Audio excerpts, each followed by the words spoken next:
What's up, YouTube? This is the Big Fish Network, home for Miami Dolphin fans worldwide. I'm your host, Dave Wade, back on the set once again, representing that 305, coming at you live. This is a video that I wanted to drop for y'all. It's another official TBFN exclusive, and it's video number 3 from the Tour's new Playbook series. In this series, I've been giving fans my opinion on what the new offensive approach should be under new head coach Mike McDaniel and offensive assistants Frank Smith and Darrell Bevell.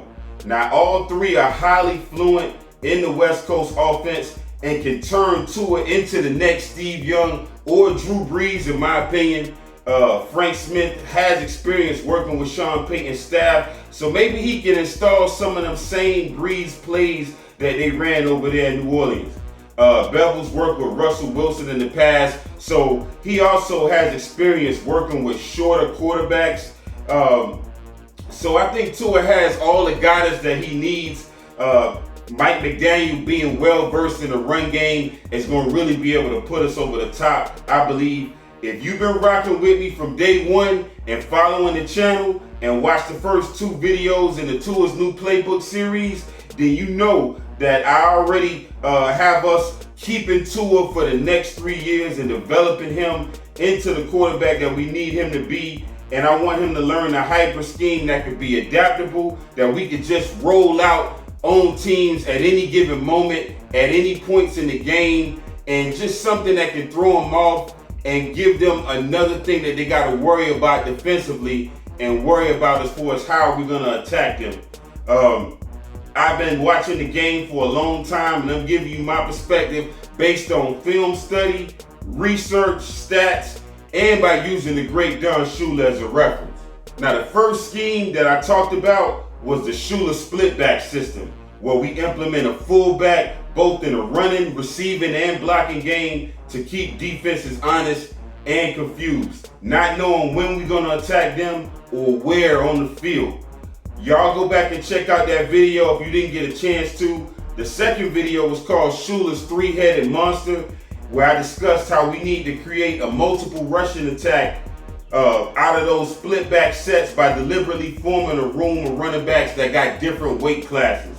Shula intentionally did this with the philosophy of having a power back between a weight of 220 and 250 pounds, and I would say the height between 6'1" and 6'4". You think of Zonka was about 230 plus, 6'3". Who's similar to that right now in the league? There's a couple of players that you've heard me mention. Gus Edwards from the Ravens, and also Derrick Henry from the Tennessee Titans. If we have both of those on this team, they'll be able to do exactly what I want them to do as far as being a difference maker in the attack of that three-headed monster. I think Sony Michel can possibly play that role, because if you watch his Rams, Patriots, and even his Georgia tape, you can see that he does run downhill and run with power. So I think he can fill that spot, even though he is lighter in the weight that you want him to be. The second in that three-head is a versatile receiving back in the Jim Kick, Tony Nathan type of mold. I would say Tony Nathan was the best versatile back that Shula had, and he can be a threat as both a runner or a receiver. And the key thing about this versatile back that you want to have, that you want to make sure, is that when you have him in the game, you don't want him to be able to give away the play. Like for example, when we had Drake in the game, Kenyon Drake, they knew 9 times out of 10 we was going to run certain plays, and it's only certain runs that we was going to run with him, usually outside zone. We was going to run a lot of inside zone, so they knew how to key up on that. Stop the outside zone, watch him leaking out into the pass play.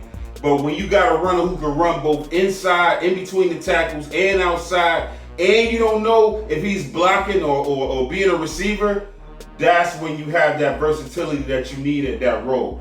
I can see Chase Edmonds filling this role for us on this team right now based on his Cardinals film. I really think that Coach Cliff Kingsbury tried to deploy him as much as he could all over the field. And I want my versatile back to weigh around 205, 215 pounds with a height of 5'9" to 5'11" in height.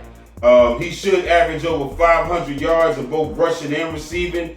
I think that'll be a real good season. And Myles Gaskin can actually fill this role. I just don't like the fact that he don't use his hands to separate from defenders. He ain't got no stiff arm. He don't know how to, he just seems like he run like this too much. You know what I'm saying?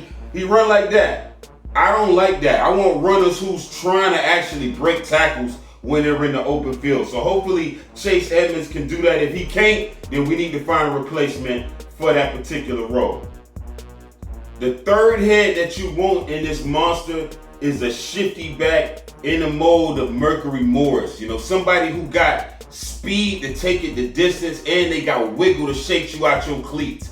That's what you're looking for that type of running back. And you want his weight to be between 190 pounds and 200 pounds with a height of around 5'6" to 5'11". And like I said, he got to be able to break ankles. He got to be able to break ankles and turn defenders around and have them going in the wrong direction. You got to be able to have that for this particular role. I don't think Ahmed or Gaskin can fill that role because they just don't have, I'm not going to say they don't have wiggle, but not enough to really make defenders miss. I did not see that in 2020 or 2021. So we got Raheem Mostert on this team, and I think he could definitely fill that role as that shifty receiving back. We don't need him blocking. We just need him to be able to take it to the house. He got to be able to be a threat. The defense has to worry about him as a home run hitter every single time we on the field. Last video I was saying how Joe Philbin and Tony Sperano could have each formed three-headed monsters but didn't. I was actually wrong on that, and I'm gonna correct that on this video right now. I was trying to remember who that third running back was that both Philbin and Sperano had, and I had it wrong. I was thinking that Marcus Thigpen, which is one of the running backs that we had on our roster, was on Sperano's rosters, but it wasn't. Marcus Thigpen was actually on Philbin's rosters, and that's where I was wrong. And what I meant was that the monster that could have been formed was the trio of running back Reggie Bush, who would have been that versatile back, Daniel Thomas, who would have been that power back, and then Marcus Thigpen would have filled that shifty back on Philbin's roster. Sperano actually did form a three-headed monster with running backs Ronnie Brown, Ricky Williams, and that third running back that I was thinking of was Patrick Cobbs. I don't know if y'all remember Patrick Cobbs, but he has some real good ability as a running back, and he was a good complement to both Ronnie and Ricky. Sperano even ran a lot of split back sets, but what I like most about Sperano's version of the split back was that our backs were lined up wider than normal. You know, usually when you have your split back formations, at least with Shula's split back formations, sometimes he had the backs kind of tight, you know, right next to each other behind the quarterback, either on the left or the right side, depending on which part of the, you know, what the down and distance was, what part of the field they was lined up on, because that matters based on how you want to run your plays.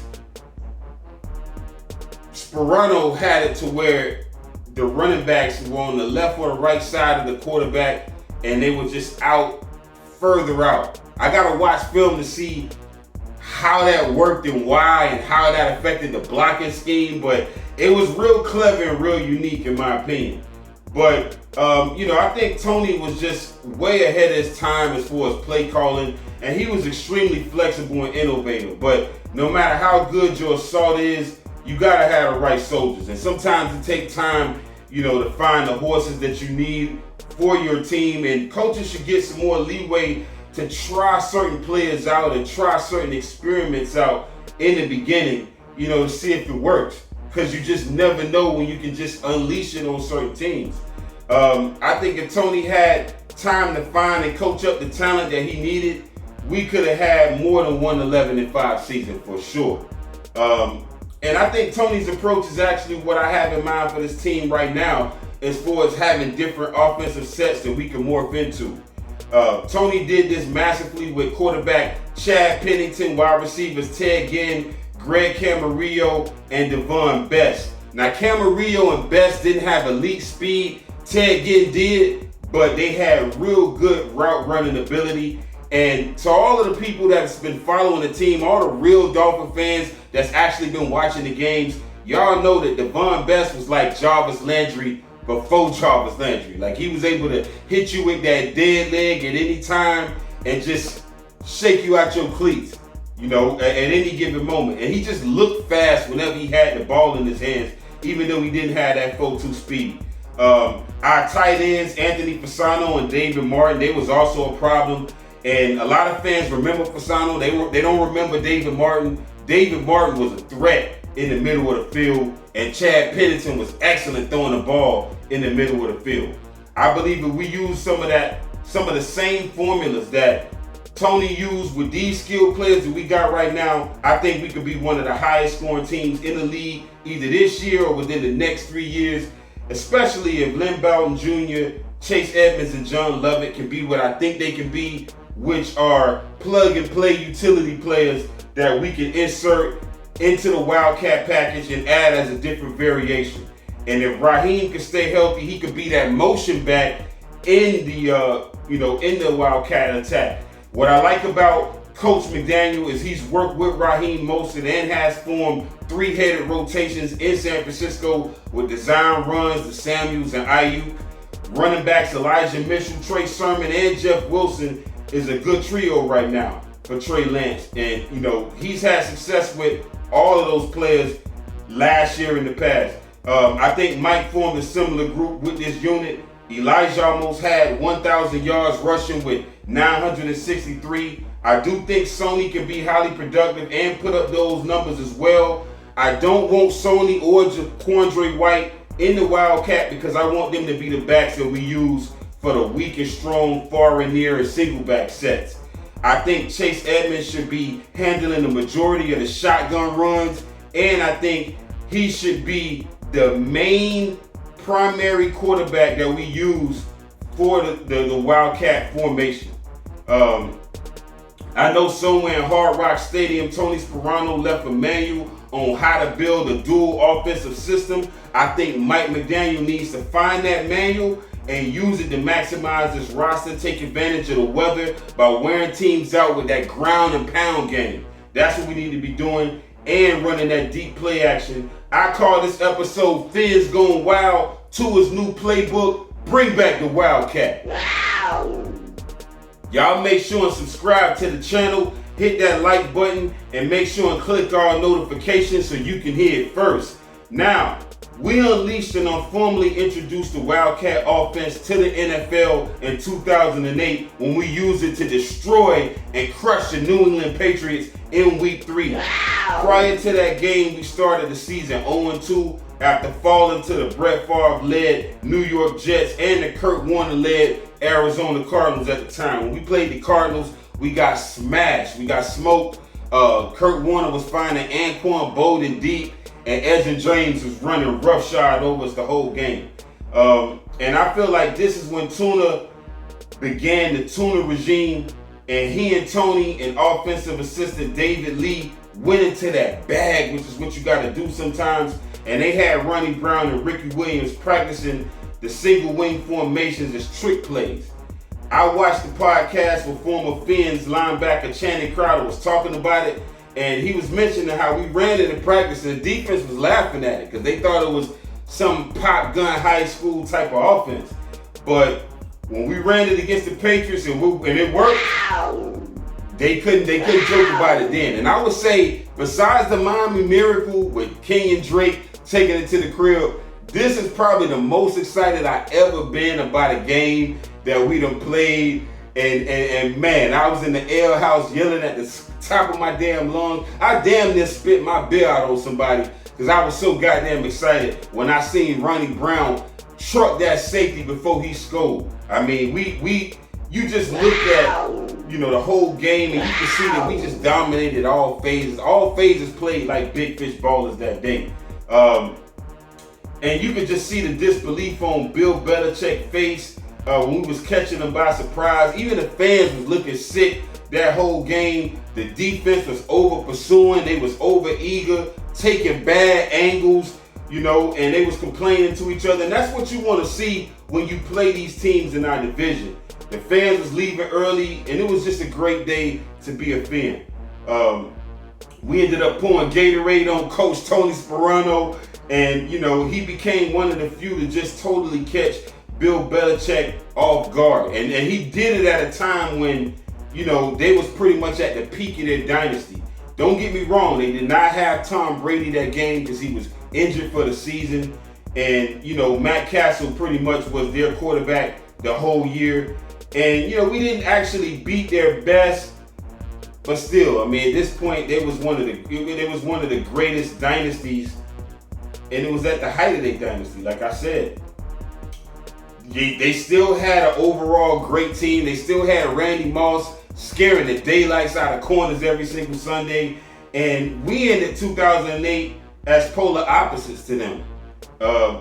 They went undefeated in the regular season in 2007, losing in the Super Bowl to the New York Giants, who pulled off a miracle of their own and one of the biggest upsets of all time. And that pretty much allowed Shula and the gang to pop champagne once again. We, on the other hand, was 1-15 in 2007 under one-and-done head coach Cam Cameron, who I also don't feel like we should have fired after that dismal season, but I digress.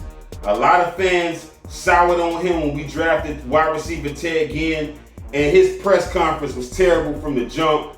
And, you know, he was a lame duck coach from the get-go. I felt bad for Cam Cameron. But to all the fans, you know, let this be a lesson to you in patience, because Cam Cameron ended up having success in Baltimore as the offensive coordinator, and he eventually stuck it to us, you know, in 2009 and 2010. So, you know, and Ted Ginn ended up not being a bust. Both Ted Ginn and Cam Cameron have both been to Super Bowls, and the Dolphins have not since 1984. So y'all got to be patient, man. Y'all got to be patient with these coaches and with these players and let them develop.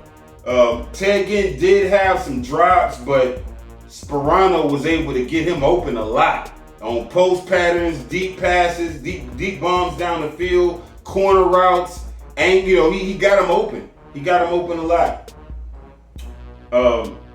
But 2008 was a magical year. As y'all know, it's a copycat league, so all the teams around the league started installing the Wildcat package. The Broncos under their coach Josh McDaniel was calling theirs Wild Horses. I remember the Cowboys ran it some, and they called it the Razorback. And it was just a fad every week, but nobody ran it like us. Nobody had all their players fully bought in, all of their offensive linemen buying in, blocking up front, and, you know, creating punctures and gashes to the D-line. Even after the Patriots game, we still had success with it. And the rest of the year, Tony added wrinkles like the play action, with a motion back, pitches it to Chad Pennington, and Pennington throws the ball down the field. I think we should have ran that even more, but we didn't. But the play that we did run it on, I think we scored on that. And we just revolutionized the league. You could say that the Wildcat was the genesis of the read option and the RPO offense in the NFL. I know fans will probably disagree with me when I say this, but I really, really believe if Tim Tebow wouldn't have had to deal with some of the same bullshit that Tua got to deal with the media, you know, all of the hate and all of the criticism, saying he don't have an arm and all this other shit, I feel like the Jaguars, if they would have drafted him instead of Blake Bortles, think about it. Blake Bortles, where is he right now? Was he that much better than Tim Tebow? No. I feel like Tim Tebow just had he had to deal with the same thing that Tua got to deal with. But if they would have believed in him, I really believe that Timmy could play. And he would have been able to be similar to Josh Allen. Maybe he don't have the same arm, obviously. Josh got a rocket launcher, but, you know, I think they could have posed similar threats. I'm glad that it looks like the franchise is showing this year that they buying into Tua, but you can't let the cornball media members and bad hyperbolic press steer us off course. So Stephen Ross, be patient, man. Tony had success in both 2008 and 2009 with the Wildcat, and he even tried to expand on it by drafting Pat White out of West Virginia, who was destroying teams in college, running Rich Rodriguez's scheme. But again, the media was trying to cause quarterback controversies, and fans was bitching about why didn't we draft Matt Ryan and, instead of Jake Long, because again, we want to chase the next Marino. All the fans trying to, they want to, you got to have a Marino quarterback, otherwise we don't have a good team. That's the way a lot of fans look at it. But yes, Matt Ryan has been to the Super Bowl. Did he win one? No, he has not. He's basically had the same career as Marino. A whole bunch of stats, no rings. So let that be a lesson to you. He may get one with the Colts. You never know. I don't think so, because I don't think Matt Ryan is a quarterback who has that clutch gene who can perform under pressure. But that was a distraction. Chad Pennington getting injured. Chad Henne, who we drafted to eventually be the successor to Pennington, being a turnover machine, a turnover waiting to happen, because he was always late with his throws. Always late. He had a tendency to throw a patent pick interception. What I mean by patent pick is, it seemed like when Henne was just decisive with his throws and he just threw the ball and just trusted what his eyes were seeing, he showed some flashes. He showed some flashes of promise. You could see how he could possibly be a franchise quarterback. But whenever we saw him pat the ball, he'll just pat the ball, it's going to be an interception. Y'all watch the tape and you'll see. Anytime you see Henne patting the ball, it's a pick. Former Ravens safety Ed Reed used to feast on us and feast on Chad Henne whenever we played them. And that was one of the problems. But the one thing that I learned from Tony is, don't be afraid to try different plays. We practiced a single wing, stepped out on faith with the nothing to lose, everything to gain mentality, and it ended up benefiting us that year. That's what the fans want to see. Aggressiveness, assertiveness from this squad. And I think this formation, what it does is it establishes a physical bully ball type mentality on the team. The defense loves it and the offensive lineman loves it, because what offensive linemen don't like running the ball? We want to punish the defense just like how they're trying to give us punishment.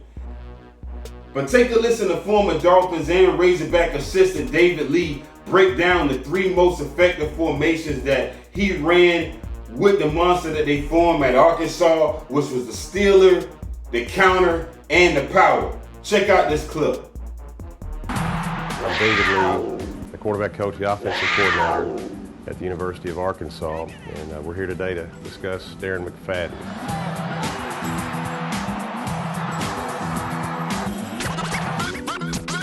The Wildcat basically stemmed from 3 base run plays. The first one we just call Stealer. Number 5, Darren McFadden, there's your man right there. The ball snapped to Darren and handed immediately right to Felix, and he's just going to outrun the pursuit of the defense behind their zone blocker. That's the first part of the Wildcat offense, Stealer.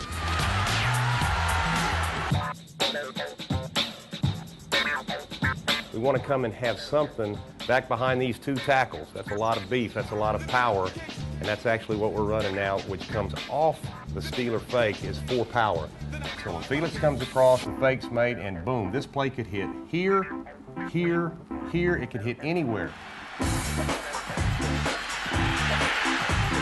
It's a great Darren McFadden play because Darren is such a great downhill runner. This is our play we call 7B weak, or our counter play. Darren now makes the fake, giving them the illusion that it's either Stealer, the outside zone, or could it be possibly Power. He may take a step and boom, he fits right in behind the fullback. That's the counter 7B weak, off the Stealer, off the Power, and it's the 3rd part of our Wildcat package. Darren McFadden is such an extremely unique player. and the versatility, of course, of the Wildcat, putting him back in the shotgun, letting him play quarterback and throw it, and run the counter, the power in the outside zone or the knuckleball. His versatility is something that we'll miss when he's no longer a Razorback. So as he explained in the video, those are the 3 plays that they ran, and sky's the limit with how we can score out of this.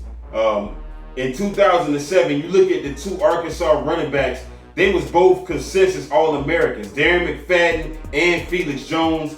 Felix Jones made the team as a kick returner, and they also had a consensus All-American center who was also a Remington Trophy winner named Jonathan Louise.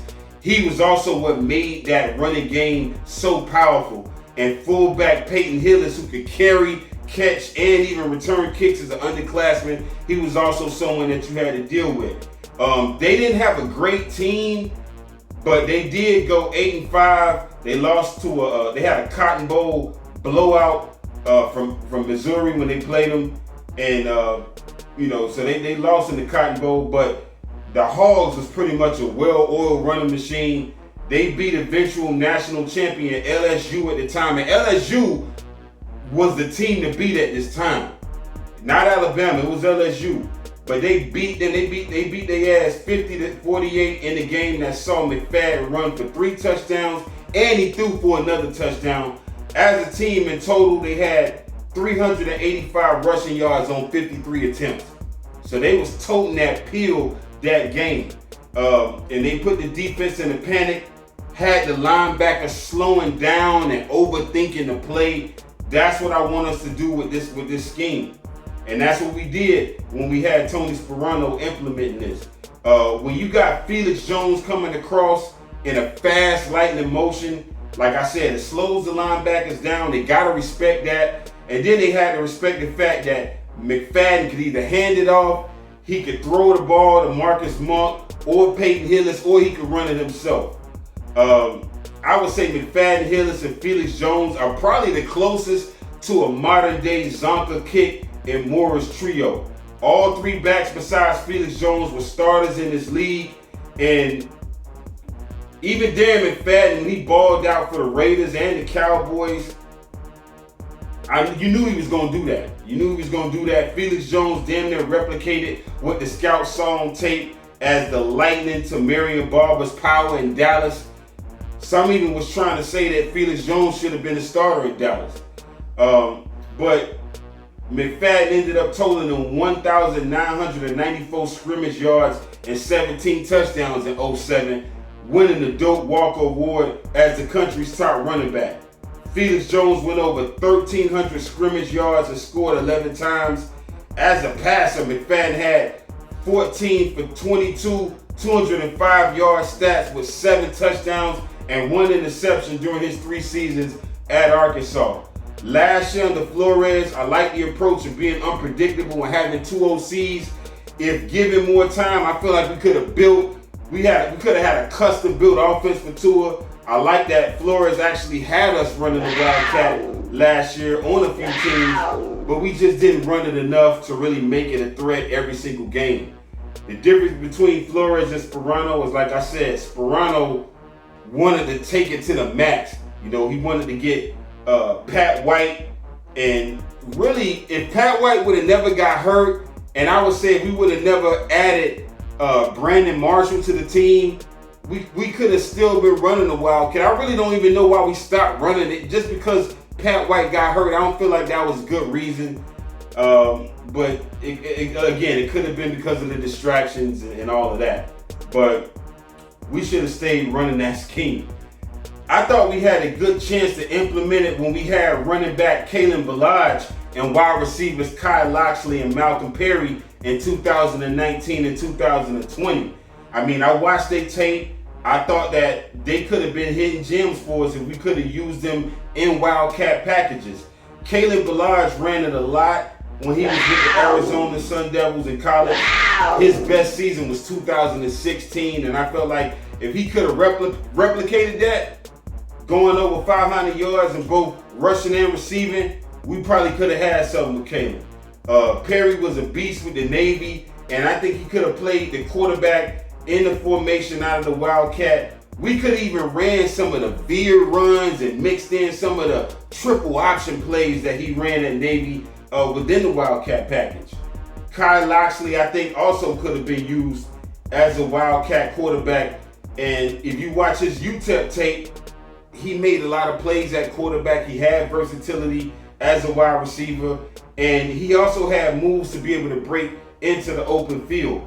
But the coaching staff wasn't convinced. I would have alternated all three of them at the Wildcat quarterback position, using Kalen on the power plays and using Malcolm or Kai as running and passing threats, with Matt Breida as that motion back playing that Felix Jones role. We didn't do that. Mike McDaniel, Eric Stewsville, y'all got what it takes to do that with this squad, with this running back room. Get our ground game to be official. And, you know, y'all let me know in the comment section what y'all think. Should we go wild? Should the Fins go wild again? I really want to know y'all opinion on that. But that's all I got for this video today. Y'all stay tapped in. Be on the lookout for video number 4. I'm not going to tell y'all what it's going to be about and what the topic is, what I'm going to call it, but y'all be on the lookout for that. Till next time, signing off, TBFN.